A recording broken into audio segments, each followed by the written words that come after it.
YouTube, what's going on, man? Welcome back to another video. This one has been requested once or twice on stream, in person, and comment, so let's talk about it.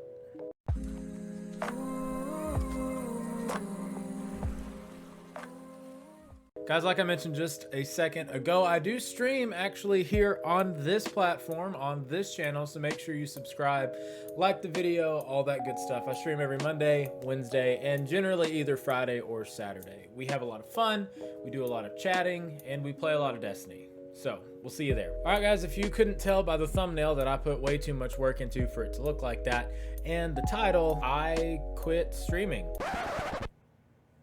on Twitch.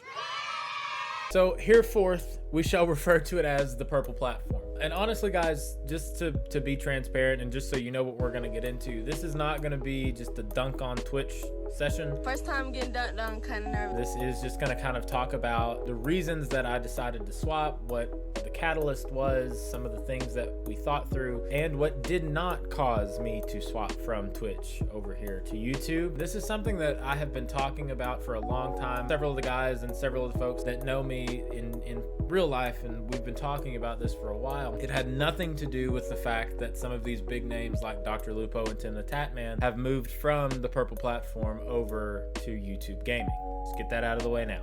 Had nothing to do with that, literally at all. So this conversation, though, started a long time ago, really for a number of reasons. If you're watching this channel, are no stranger, I am sure, to just some of the stupid stuff that Twitch does and has done and probably will continue to do for the foreseeable future to their community, around that community, to and around and not for their creators, a list of other things. For example, the revenue split on Twitch is 50-50, not just for Twitch affiliates, which is not really a difficult thing to accomplish, but even the majority of their partners are only 50-50 revenue splits with their subscriptions, which is ridiculous. Twitch also has a tendency just to not really care or take any actionable steps toward issues that are known on their platform.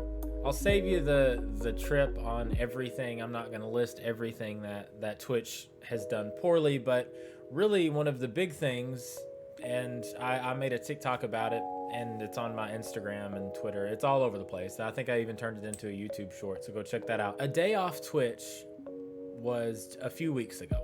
Hashtag a day off Twitch.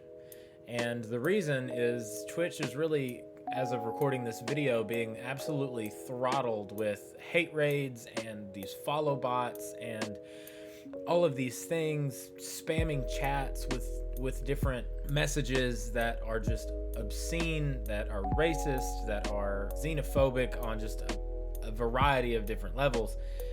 And really, Twitch is doing nothing about it. A third party has developed some tools. A few third parties have developed some tools to kind of mass block certain channels and certain viewers and certain accounts, and you can use those tools to do that, but Twitch has really done nothing at all except for send that one vaguely worded email that I talked about in that short. Now, of course, if you are familiar with Twitch's actions in the past, you know that Twitch has a tendency to really talk the talk but refuse to walk the walk. Twitch is going through an exodus from a platform that we have never seen. Twitch, of course, lost Ninja and Shroud a long time ago to Mixer, but that was more of just a money grab, I think, for those creators to move to Mixer. I don't know how much they actually believed in those platforms, and I don't blame them for that. I mean, go get your bag, you know what I mean? But YouTube, and the way that they are positioning themselves and the way that they are going about doing these things has shown that they are a long-term option for a lot of people. And I'm going to get into why they are a great option and how Twitch actually still has some things on top of them and things that I think YouTube needs to change. Some should have happened yesterday, and some I can see happening over the course of the upcoming months.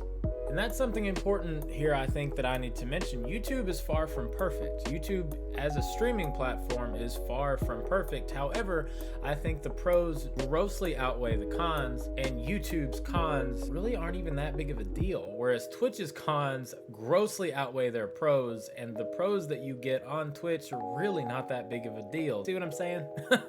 So guys, with all of that being said, I'm here on YouTube. I'm streaming here on YouTube, just like I mentioned earlier in the video, every Monday, Wednesday, and either Friday or Saturday. Most of the time it'll be Saturday. Sometimes it'll be both. But if you do want to check those streams out, make sure you subscribe to the channel and ring that little notification bell. So let's get into some of the things that YouTube really does right and why I think more creators are going to swap from the purple platform over here, and why I think more should. The number one thing that I have immediately noticed upon coming over to YouTube and streaming over here for a very short time, and something that I'm sure you've heard several other creators like Harris Heller, Soars, Biggie, and some of these other guys talk about when it comes to YouTube streaming, is the discoverability of this platform. It's insane. Guys, I'm not exaggerating when I say this. I streamed over on the purple platform for like a year and a half, and I legitimately had more people in my stream chatting, my first YouTube stream, that had never seen me, never heard of me, never seen the chat, than I did the entire year and a half on Twitch. YouTube has almost perfected the discoverability algorithm when it comes to videos. Now, that does not always translate perfectly over into live stream content. And don't get me wrong, I'm not faulting Twitch to the fact that live stream content is much harder to play that discoverability with. However, YouTube seems to be figuring out just fine. YouTube recommends videos, recommends live feeds almost the same way. So in the recommended feed that's over on the side of your YouTube page, or underneath if you're on mobile, will now include certain live streams. So for example, if you're looking for content related to and around Destiny 2, sprinkled in will be live streams of Destiny 2 the game. Or if you're watching a Destiny 2 video, it will recommend my live stream if I'm live. Of course, not to everybody, and the bigger we grow, the more I'll get recommended. YouTube's got all that stuff figured out and lined out as well, but the fact that YouTube is actually recommending live streams to people who want to watch them, that's a win, and that's something the purple platform simply cannot figure out.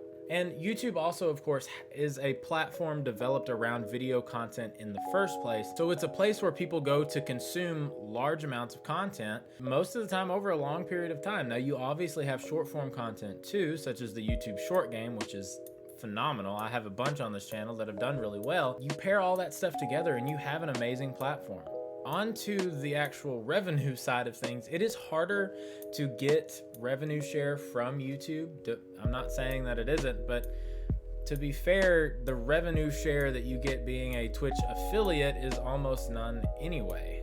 Being a YouTube partner requires a couple different things: 1,000 subscribers and 4,000 watch hours over the course of the last 365 days. Now, don't get me wrong, that's much harder to achieve than the 3 viewer average and 50 followers required to be a Twitch affiliate, but it's a little more harder, but it's also a lot more rewarding. You get 70% of your revenue share right out of the gate. Things become much easier after you become a YouTube partner as well. I mean, the recommendation thing is right out of the gate, but the membership, you get 70% of that, super chats, tips, all this other things. As you grow, you unlock even more ways to monetize your channel. Merch shelves and descriptions, things like that. And I can't wait to get there and be able to access a lot of that stuff myself, but I'm also happy that I'm working towards something that's going to mean something. Being a Twitch affiliate, and I don't mean to hate on those who are, I guess I still am. Being a Twitch affiliate is kind of a dime a dozen. And so really all of that kind of leans into the fact that YouTube just rewards their creators for creating. And that's something that you just simply do not get when you're streaming on the purple platform. Again, I understand that Twitch is developed and designed around the live streaming content, and that's much harder to do a lot of this stuff with, but some of this stuff is easy. Give your Twitch affiliates 70% revenue share. Give your partners 70% revenue share. Don't make them work for it even after the fact that they are partners. I don't know if you guys knew this or not, but just because you're a partner on Twitch doesn't mean you get the 70-30 split revenue share. You have to work even harder after becoming a partner on Twitch, even for that. Now, like I said, YouTube has its flaws. There are really 4 things, and I've talked about them on stream, and I answer questions about YouTube all the time on stream, but there are those 4 things that I think YouTube needs to do and as soon as they do, will immediately become even more of a competitor for the purple platform. Number 1, and I'm kind of confused as to why it hasn't been done already, like forever ago. I don't understand the lack of a raid system. So a lot of creators on Twitch actually built their careers around that raid platform. or around that raid functionality, I should say. So at the end of a stream, big, small, medium, you have the ability of raiding another channel and hosting that channel. So sending every viewer in your chat over to another viewer's chat. That way they can be introduced to that other streamer. That way they can interact with that person's chat. They can interact with that other streamer. You gain a whole bunch of new followers that way and a whole bunch of regular viewers that way over time. And it's a really great thing to be able to share communities with each other. Streamers build relationships that way. It's a really cool thing, and it makes it much easier to grow over time if that were the case. I hope that's something that YouTube plans on doing, because it is honestly a fantastic feature that really needs to be implemented. Number two is something that a lot of folks have talked about as well. Gifted memberships aren't a thing on this platform, which is kind of strange. The majority of Twitch revenue is done in gifted subs. And so the fact that there's not a gifted membership option on YouTube is kind of crazy. I feel like that's something that they will get implemented before I become a partner, hopefully. But anyway, that's something they need to get fixed, again, yesterday. Number 3 and number 4 kind of go hand in hand. There's nothing just major about either of these, something that I hope they're working on, because it's more of a community building tool within that streamer's chat that the Purple platform has that YouTube doesn't. Emotes and channel points. Both of these things are really a way for streamers to customize their own community. I had expenses on Twitch that you could do different things with, and every Twitch streamer has these things that you can do different things with, such as forcing them to pick a legend, forcing them to drop a loadout, or forcing them to drop a weapon, you know, picking that person's loadout or class or subclass or character, or making them turn their keyboard upside down, making them swap inputs from mouse and keyboard to controller or vice versa, whatever the case is, right? Turn their headset around, which is a fun one. There's no such thing on YouTube, and you know, maybe heck, by the time this video comes out, then they may have fixed it by then. But that's not a major thing. That's not a make or break thing for any streamers by any stretch, I don't think, but something that I definitely would like to see come over to YouTube. So those are the 4 things that really YouTube, I believe, need to focus on just as a community tool, as building tools, as revenue tools as well for your streamers. There's also a ton of revenue things that YouTube already has, such as actual advertising dollars that you get for having videos on YouTube, just as an example. But those things, I'm excited to see what they do, how fast they get a lot of this stuff out, because the gifted membership thing needed to happen yesterday. And finally, I think more of a long-term play and something that we'll see evolve much more than any of those other things is the UI that YouTube has and that YouTube uses. I'm sure you've heard streamers talk about this a lot if you've consumed any content around YouTube streaming, but the UI and the back end on a lot of YouTube's live stream stuff is just really clunky. It's not very user-friendly on the back end, I wouldn't say. There's a lot of stuff around the actual UI in the channel background and the channel back end that isn't super friendly as well for live stream content and short content as well. So like a different dock would be great. If you're a YouTube streamer, you know what I'm talking about. Drop a comment down below if you agree with that. I know the UI has had a lot of like negative feedback, so let me know what you would like to see changed in the UI and other things as we talked about through this video in the comment section down below. So yeah, guys, this isn't going to be a long one. This is really it. I just wanted to explain kind of where I'm coming from and why I moved from Twitch over to YouTube. Ultimately, Twitch is just not in a good place right now, and I don't see them making any significant changes. I really don't know if they ever will. I don't think Twitch will ever die. I don't think the website will ever go under.